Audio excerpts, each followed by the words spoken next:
Hi there, welcome back to the channel. So, my third video on the Breadwinner today, mainly because I just wanted to wrap up all the loose ends on the things I discussed before but hadn't conquered. And one of those was the action or the bridge height adjustment. I wasn't quite sure how to do that because my attempts that I had made up to this point had not been successful. So I wasn't quite sure, and there's not really much information about these guitars, so I'm hoping that these videos will end up helping somebody who's gotten one and doesn't understand how to use all the little nuances. So, I just made a video about the nylon saddles, and the way I solved the buzzing issues that I was having was with a little petroleum jelly. Worked great, I'm excited about that. Now, when I was loosening up the strings, and before all this, I had not figured out how to adjust the bridge. Luckily, the height was quite wonderful. It just felt great. In fact, this neck is just blowing my mind, and it's really made me rethink height, string height, and action, realizing that on Gibsons, they just seem to work better down low, you know, the flat radius of the neck. Whereas with the Strat, they seem to do well with higher action. So I'm going to reserve my really high action heavy strings for that guitar and my lower action for this type of guitar. This one does have 11s on it, but they play like 10s because the neck is so nice and it's just so slinky. Well, at some point I wasn't sure how to adjust this bridge, and you have these two screws here that can be manipulated with just a regular screwdriver, not even Phillips head, just a flathead. So I had tried to turn those. I had my kind of like small screwdriver that I use for most of my guitar stuff, like pickguard screws and pickup screws and things like that. It's like not very powerful. It's a small, you know, non-torque screwdriver. And these are garbage too. I hate these, but I had one. And you can get a little more force with like a bigger screwdriver like this. So the turning that I had done had been minimal. It felt like it wouldn't go either way. It felt like it was just used to lock the bridge down, because on the back you have those kind of latching screws, you know, that you turn once and they just latch. So I started thinking maybe that's what they are, that they just latch into place and this is the height and that's just the way it is. I don't know. I couldn't figure it out. And with the tension on the strings, and some of this stuff was kind of stiff when I first got it. It's loosened up a lot. Everything is like working perfectly. It was just kind of stiff from being dirty and just sitting around.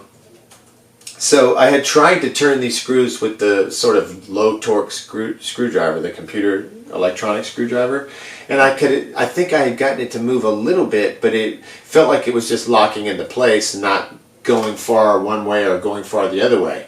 And the same thing on this side. But I think when I did that, I did lower it a little bit. And when I lowered it a little bit, it was making it buzz. The nylon was buzzing here because there was too much downward pressure on it. And I was having a few spots on the neck where I was digging into the frets too much. Not anymore, it's perfect now.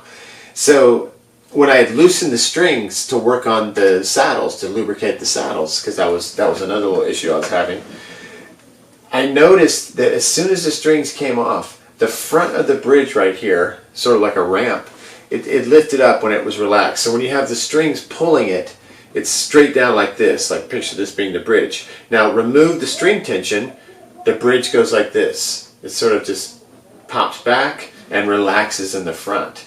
And I realized, oh, the reason it's relaxing in the front is because there's some kind of screw distance here where the flange is up against the top, but then there's all this room underneath, and that's the adjustment of the height.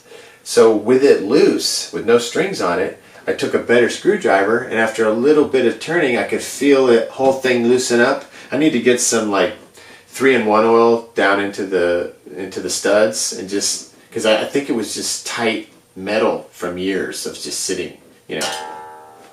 So with it loose and with a higher torque screwdriver, I suddenly, I could feel it go, and it was going down. I was turning clockwise to the right, you know, it's classic to the right tighten, and that was pushing it down, making it lower. And it got so low that the strings were just laying on the pickups and laying on the neck.